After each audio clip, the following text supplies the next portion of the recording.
My name is Ron Cole, and I'm glad to be here to share my testimony with you.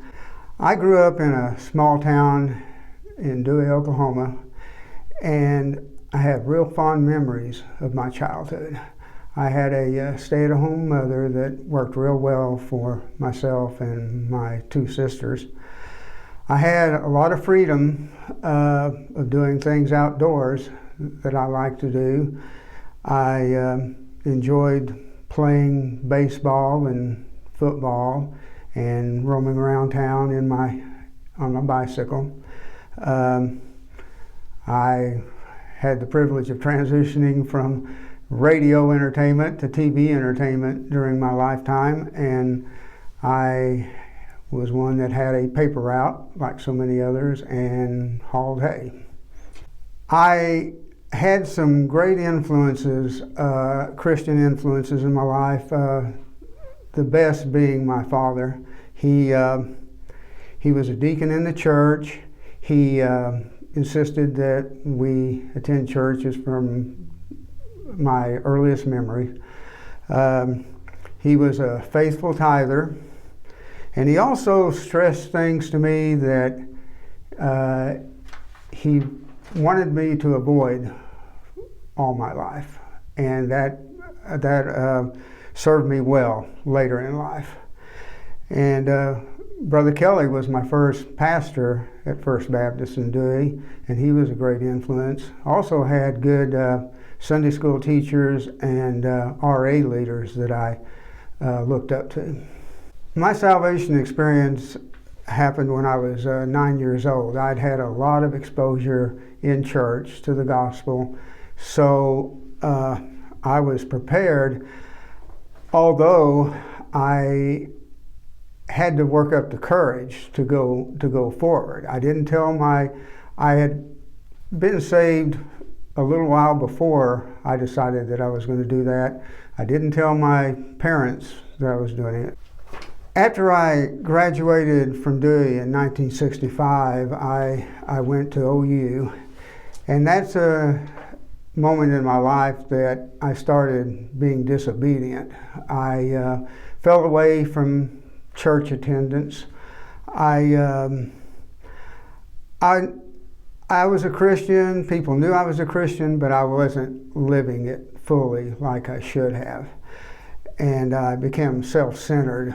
I was in Army ROTC, and so as soon as I graduated, they sent me to my officer's training, and Sandra and I had planned to get married, so we set our wedding date for May of 1970. So when I came back from Fort Benning, we got married, and then we went to Fort Bragg. And at Fort Bragg, I received orders to go to Vietnam effective January 1st. We took the whole month of December off, and during the middle of December, I got a call canceling my orders, and I was very thankful for that. So then I was hired to be a state auditor in Austin, Texas. Unfortunately, my priorities were not correct. God was not at the top of that priority at that point in my life.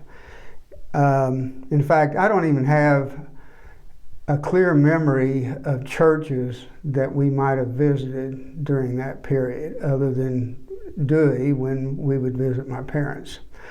And to be quite frank, my life could have taken a very bad path if it hadn't been for those lessons that I had gotten from my dad, because there was a lot of pressure in college and the military for me to drink. It was expected.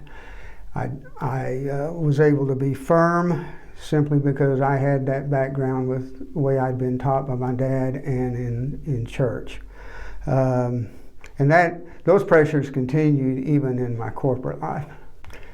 In 1975, we moved back to Norman, and both Sandra and I agreed that we needed to get back into church.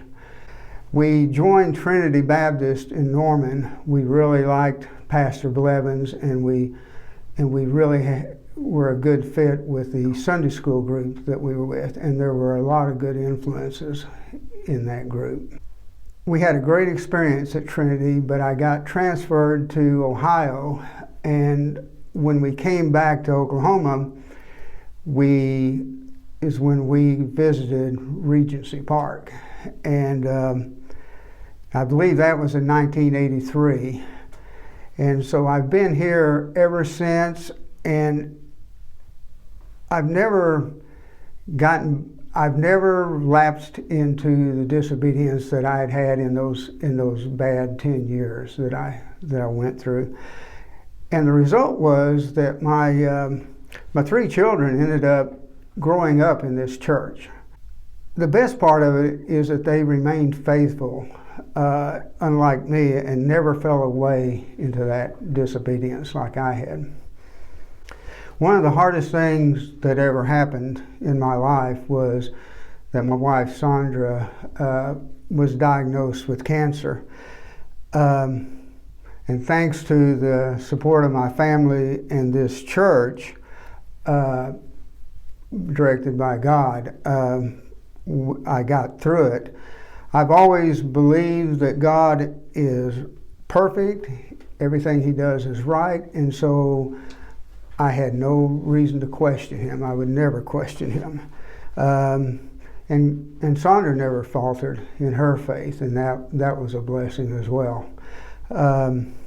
We prayed a lot during the ordeal, and she even went into remission for a time.